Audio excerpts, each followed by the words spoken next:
तो दोस्तों आज हम लोग क्लास 10th का वास्तविक संख्या पढ़ेंगे। ये 9th में भी ये चैप्टर है। तो चलते हैं, इससे जुड़ी बातों को जानते हैं। वास्तविक संख्या को जानने से पहले हम लोग परिमेय संख्या को जानते हैं। परिमेय संख्या को अंग्रेजी में रेशनल नंबर बोलते हैं। और जो संख्या p/q के रूप में हो, जहाँ p और q क्या होता है, पूर्णांक संख्या हो, और q नॉट इक्वल टू 0, मतलब q का मान 0 नहीं होगा, उसे परिमेय संख्या कहेंगे। जैसे कि एग्जाम्पल में आप देख सकते हैं 2/3 है, -4/5 है, -2 है, 0 है, 0 के नीचे 1 होता है, और -2/-5 है। ये सब क्या है, परिमेय संख्या है, क्योंकि इसके नीचे 0 नहीं है। उसके बाद ये रूट में 25 है, पर इसको बाहर निकालेंगे तो पूरा वर्गमूल 5 हो जाएगा, इसलिए ये भी परिमेय संख्या है। और 4/9 का भी वर्गमूल क्या हो जाएगा, 2/3 हो जाएगा, पूरा निकल जाएगा। तो ये हो गया परिमेय संख्या। अगला है हम लोग का अपरिमेय संख्या। अपरिमेय संख्या को इरेशनल नंबर बोलते हैं। ये उसके ठीक विपरीत होते हैं। जो संख्या p/q के रूप में न हो, और जहाँ p और q क्या है, पूर्णांक संख्या न हो, और साथ ही साथ q का मान नॉट इक्वल टू 0 होना चाहिए, मतलब q का मान 0 नहीं होना चाहिए, ऐसे संख्या को अपरिमेय संख्या बोलते हैं। जैसे कि ये आप देख सकते हैं √5 है, √3 है, ये सब क्या है, अपरिमेय संख्या है, क्योंकि इसका वर्गमूल पूरा नहीं निकलेगा, पॉइंट के बाद भी इसका मान निकलता है, जिससे क्या होता है, अपरिमेय संख्या होता है। और ये पाई जो है, ये भी अपरिमेय संख्या है। ये बहुत इंपॉर्टेंट है। ये पूछता है कि पाई अपरिमेय संख्या है या परिमेय संख्या, तो ये अपरिमेय संख्या होता है, ये याद रखना है। उसके बाद ये है -√7/2, ये सब क्या है, अपरिमेय संख्या है, क्योंकि इसका पूरा वर्गमूल जो है निकालने पर नहीं निकलता है, पॉइंट के स्थान तक अंक अनंत निकलते हैं। अब हम लोग जानेंगे वास्तविक संख्या। वास्तविक संख्या को अंग्रेजी में रियल नंबर बोलते हैं। परिमेय और अपरिमेय संख्याओं को वास्तविक संख्या बोलते हैं। मतलब जो संख्या परिमेय अपरिमेय मिला रहता है, वैसे संख्या को क्या बोलेंगे, वास्तविक संख्या बोलेंगे। मतलब दुनिया के कोई भी संख्या वास्तविक संख्या होते हैं। ये 1/3 है, 0 है, -√3 है, 5/2 है, ये सब क्या है, अपरिमेय संख्या, सॉरी, वास्तविक संख्याएं हैं। तो ये है यूक्लिड विभाजन परिमेयिका। ये यूक्लिड जो है, यूक्लिड वैज्ञानिक का नाम है, और विभाजन का मतलब बांटना होता है, परिमेयिका का मतलब हम लोग अभी जानते हैं। इसको अंग्रेजी में यूक्लिड डिवीजन लेमा बोलते हैं। देखिए, परिमेयिका को हम लोग लेमा बोलते हैं अंग्रेजी में। यह एक कथन है जिसके द्वारा किसी भी कथन को साबित करते हैं। जैसे कि यहाँ पे हमने माना कि a और b, और a बड़ा है b से, दो धनात्मक पूर्णांक के लिए ऐसा अद्वितीय पूर्णांक q और r प्राप्त होता है कि, यहाँ पे देख सकते हैं a = bq + r, जहाँ r का मान क्या होगा, 0, b से छोटा होगा, और 0 से बड़ा और बराबर भी हो सकता है। r का मतलब होता है रिमाइंडर, जिसको शेष बोलते हैं, शेषफल। इसी को अगर हिंदी में लिखते हैं तो a क्या हो जाएगा, भाज्य, और b क्या हो जाएगा, भाजक, और q क्या हो जाएगा, भागफल, और r हो जाएगा, प्लस में r है, शेषफल हो जाएगा। तो इसको हिंदी में भी ऐसे लिख सकते हैं। नोट में हम लोग को याद रखना है, इसे ही हम लोग यूक्लिड परिमेयिका भी कहते हैं। चलिए, जैसा कि एग्जाम्पल के द्वारा आप समझ सकते हैं, यहाँ पे a का मान 867 है, b का मान 255 है, तो यहाँ a का मान क्या है, b से बड़ा है, तो हम लोग b से भाग देंगे a में, तो इस तरह से फॉर्म आते हैं। ये 2-3 बार पढ़ते हैं 255 को, तो इतना आता है, शेष 102 आता है, तो 867 बराबर लिख सकते हैं 255 × 3 और +102, जो ये यूक्लिड विभाजन परिमेयिका को क्या करता है, सपोर्ट करता है। यहाँ पे 867 जो है भाज्य है, ए का मान होगा, भाजक b है जो 255 है, भागफल हम लोग का क्या आता है, 3 आता है, यहाँ शेषफल क्या आता है, r का मान 102। आगे कुछ और बात। तो अगला है यूक्लिड विभाजन एल्गोरिथम। यूक्लिड विभाजन का मतलब तो जानते हैं, एल्गोरिथम का मतलब हम लोग जानते हैं। एल्गोरिथम यह एक विशेष प्रकार के समस्याओं का हल करने का चरणबद्ध प्रक्रिया या श्रृंखला है, जो स्टेप बाय स्टेप होता है, अंग्रेजी में बोलते हैं इसको। नोट में इसका प्रयोग महत्तम समवर्तक यानी HCF निकालने के लिए करते हैं। इसका अक्सर प्रयोग इसीलिए करते हैं। ये फार्मूला हम लोग यूज़ करते हैं, और इस फार्मूला के जरिए स्टेप बाय स्टेप तब तक निकालते रहते हैं, जैसे चरण 1 चरण 2 को हिंदी में चरण 1 बोलते हैं, अंग्रेजी में स्टेप बोलते हैं, 1 2 3 इसी तरह हम लोग चलते हैं तब तक कि जब तक कि आर का मान 0 ना हो जाए, यानी रिमाइंडर 0 ना आ जाए, तब तक हम लोग इसका प्रयोग करते रहते हैं। जैसा कि एग्जाम्पल में आप देख सकते हैं 255 और 175 का एचसीएफ निकालना है, तो गिवन में हम लोग का ए का मान इतना है, बी का मान इतना है, क्योंकि ए का मान सबसे बड़ा है बी से, तो इस तरह से भाग दिए तो शेषफल हम लोग का क्या आ गया, 75 आ गया। तो यहाँ पे आर का मान 75 आ जाएगा। उसके बाद 250 को हम लोग लिख सकते हैं 175 गुने 1 प्लस 75। फिर स्टेप 2 में हम लोग क्या करेंगे, स्टेप 1 का जो शेष बचता है उससे भाग दे देते हैं किससे, किसमें, 175 में। तो हम लोग को क्या बचता है, इसमें भी शेष हम लोग को बच जाता है, यानी आर का मान 25। जो स्टेप 2 में शेष बचता है फिर उससे हम लोग भाग दे देते हैं 75 में। तो ये 75 से हम लोग को क्या हो जाता है, 25 से काटते हैं 3 बार में तो पूरा पूरा कट जाता है, तो आर का मान 0 आ गया। तो ये हम लोग का 75 बराबर लिख सकते हैं 25 गुने 3 प्लस 0। ये आर का मान 0 आ गया। इसका मतलब कि दोनों का एचसीएफ निकल गया, 250 और 175 का एचसीएफ क्या हो जाएगा, 25 आ गया। तो इस तरह से हम लोग मान निकालते हैं एचसीएफ का, इस फार्मूला को यूज़ करके, स्टेप को यूज़ करके। आगे चलते कुछ और बातें जानते हैं। अब हम लोग को यहाँ पे दिया है यदि ए और बी दो धनात्मक संख्याएं हैं तो इससे संबंधित फार्मूला होता है लॉसा इंटू मसा बराबर क्या होता है, दो संख्याओं का गुणनफल। इसी को अंग्रेजी में एलसीएम गुने एचसीएफ बोलते हैं, बराबर ए गुने बी, क्योंकि ए और बी क्या है, दो धनात्मक संख्याएं हैं। इसी को कहीं कहीं ऐसा भी लिखा रहता है एलसीएम गुने ए कॉमा बी इंटू गुने एचसीएफ ब्रैकेट में ए कॉमा बी बराबर ए गुने बी। तो ये तीनों में से किसी तरह लिखा हो तो इसका फार्मूला आप याद रख सकते हैं, क्योंकि इससे संबंधित सवाल आते हैं। जैसा कि आप देख सकते हैं यहाँ पे सवाल दिया हुआ है। इस तरह के सवाल को दो तरह से पूछता है।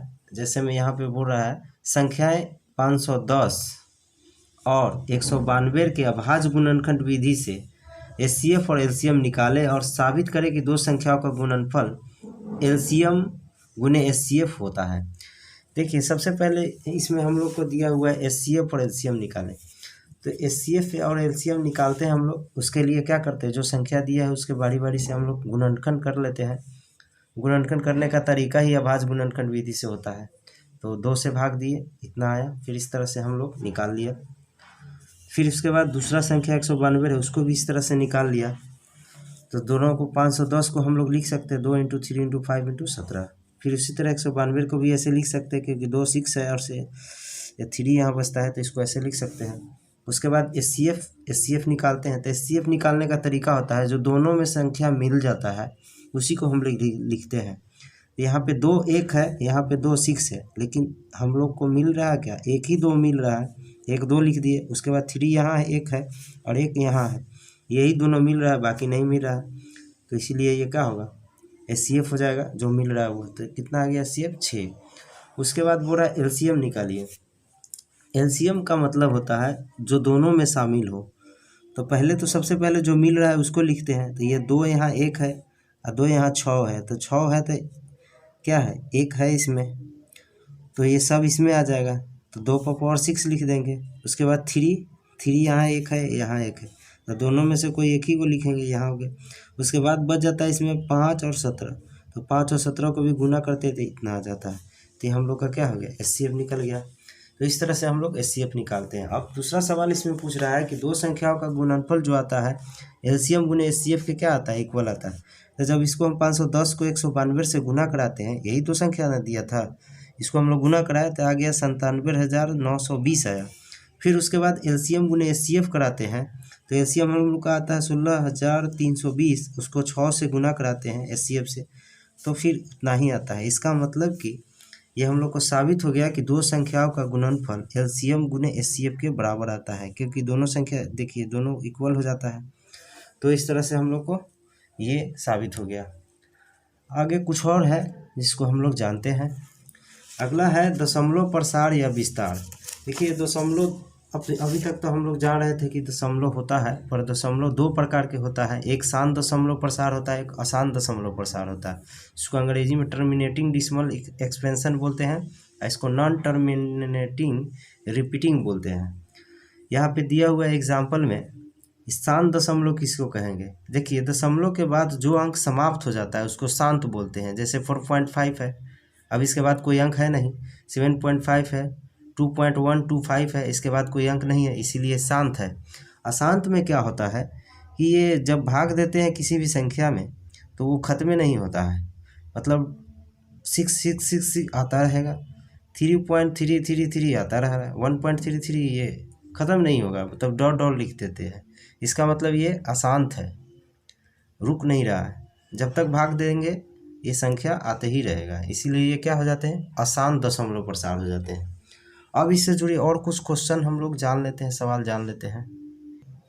इससे जुड़ी सवाल आता है, यदि दिया हुआ संख्या परिमेय संख्या p/q के रूप में रहे तो p/q में q बराबर 2m गुने 5n या 2m या 5n के रूप का रहेगा, मतलब n बराबर 1 2 3 है तो के रूप के शांत दशमलव कहते हैं, बाकी के रूप को अशांत दशमलव कहते हैं।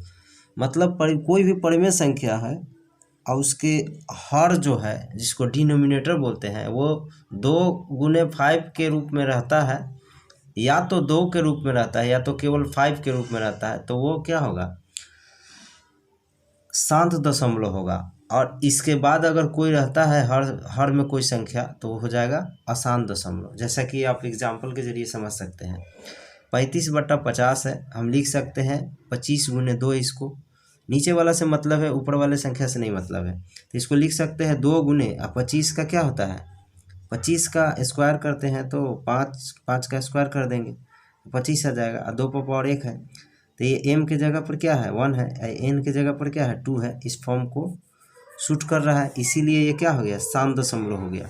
आपसे सवाल इस तरह से पूछेंगे कि क्या यह शांत है या अशांत है, और परिमेय संख्या के रूप में देता है, तो हम लोग ऐसे चेक कर लेंगे इस फार्मूला पर सेट करके। दूसरा सवाल है 14,558/625, 625 को 5/4 लिख सकते हैं, तो आप देख सकते हैं कि दोनों शामिल हो 2 और 5, या तो दोनों में से कोई एक भी चलेगा, तो यहाँ पे 5/4 है, यानी n के जगह पर क्या है 4 है, और केवल 5 ही है, इसीलिए ये शांत है, केवल 2 भी रहता तो भी चलता। ऐसे हम लोग चेक करते हैं। अब देखिए यहाँ पे है 29/243, 243 को हम यहाँ पे फैक्टर निकाले हैं तो 4 3 आता है, एक ये है 5 है, ये 29/3 पर क्या हो जाएगा 5 हो जाएगा, जो 243 का होगा। इसका मतलब इसमें से न 2 है न 5 है इसका हर, इसीलिए क्या हो जाएगा अशांत हो जाएगा, तो ये अशांत दशमलव हो गया। आगे कुछ और सवाल आते हैं, ये तो परिमेय संख्या के रूप में दिया था और हम लोग शांत अशांत को पहचाने।